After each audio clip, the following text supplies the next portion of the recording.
Alright guys, so I've got the other radio here. Like I said, the RADIODDITY, or whatever you pronounce it as. And then you get this one. And I was just using this one for comparison, but this one here, we haven't tested it yet. We know it is locked. I have tried the usual tricks by just trying to program it. Usually some of these you can just get in and program it.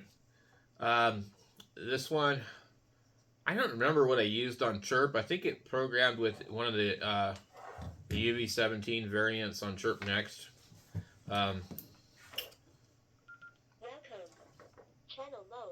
So, I really don't have my camera how I want it.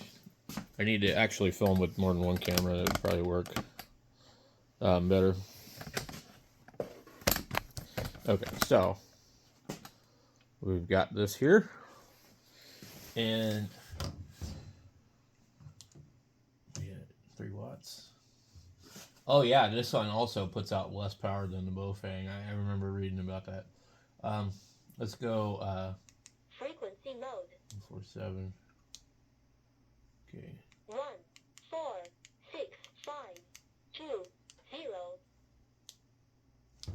Less power. Okay. So we're not doing 5 watts. We're doing 4. So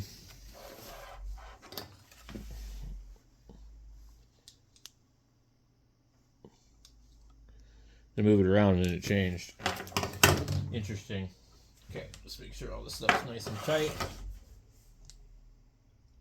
It's still under 5. It's less than the other radio. It could vary from radio to radio. Okay. Let's go. We hit 3 watts on that. And it doesn't cover 220. The firmware on this one I'll show you in a second. I think if you could flash the different firmware on this, I think the radio would be completely unlocked. Menu. Let's see. I'm trying to remember which. Okay, so the firmware is 0.08 hardware version 01. I believe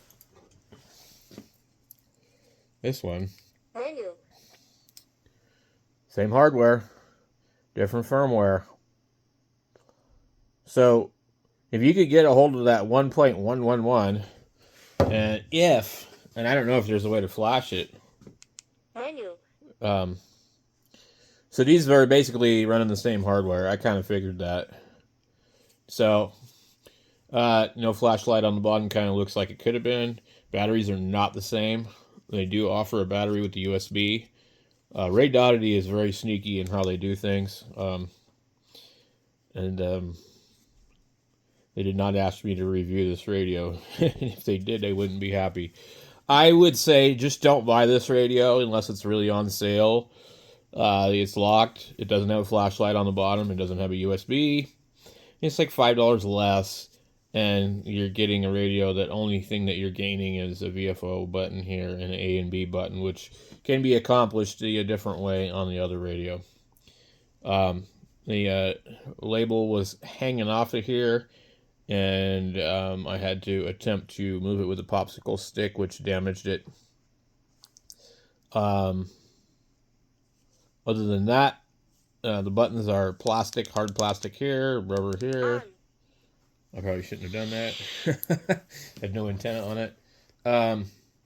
The antenna that the radio comes with is garbage. The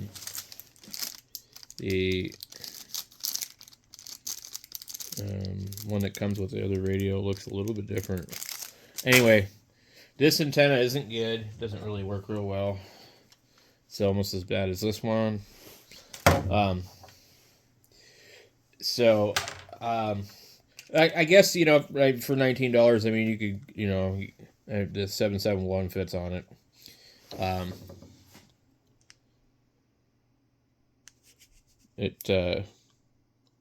You change your goofy logo. Scanning begin. But this is going to be strictly ham. You're not going to get anything else. Well, the only thing I noticed is maybe that the signal meter actually functions on this correctly. I don't know what that Circle C copyright thing means. You'll see it right there. CTCS, I guess, must be. Anyway, I'm not impressed with the radio. I would spend the extra money and buy this one here from abbree. And I'm so confident on that I will not post the link to this. I won't tell you how to buy it. You want to buy it, that's on you. Save your money. Spend $5 more or whatever and buy this YOUVE 17 from abbree that actually does a little more power, has a USB, comes with 2 antennas, actually comes with a screwdriver. This thing doesn't even come with a screwdriver. Let me show you the box. They don't even give you the damn screwdriver. Like I said, RADIODDITY, they're sneaky. I don't really, they give you CIA earplug, that, a lanyard, the battery, and the radio. And that's it. So this is, the BAOFENG variant comes with screwdriver, USB cable, CIA earpiece, and a base charger. I've got a base charger somewhere. They both fit on the same charger too, so. Well, RADIODDITY went out of their way to make sure that this radio was manufactured so that the batteries could not be swapped. So, you can order the battery that has the round part on the bottom through Amazon from RADIODDITY or from RADIODDITY's website. But other than that, like that, they're selling you this one. And then the other battery is $17. So this is a $19 radio at the time that I bought it. I don't really want to buy a $17 battery for a $19 radio that's locked. So if you're handy and you know how to flash the firmware and you can flash it to that one, it could be cool radio to have. But I prefer the bottom flashlight of the other one. So anyway, that's my take on that radio. I say do not buy it. And also we've seen on a Spectrum scope, that one's dirty. I don't know if that one's also dirty, but we know that one is for sure. 2 or 3 people have already tested it. They've all shown it is absolutely terrible. So, again, I've said this many times before. I don't talk on these radios unless it's an emergency. I have a radio over here, an ICOM 746 Pro, and various mobile radios that I use at home. I don't go out in the field and talk on the walkie-talkie. It's absolutely ridiculous. Unless you're mountain topping or something like that, I don't do that. These are strictly for entertainment purposes for me. I don't talk on them, so I don't care if they're dirty, but some guys do. So we've seen that one is. And I don't think 3 people have bad spectrum analyzers. So, and the thing is that RADIODDITY has locked this thing up, so, yeah. It is what it is. Could have been a nice GMRS radio.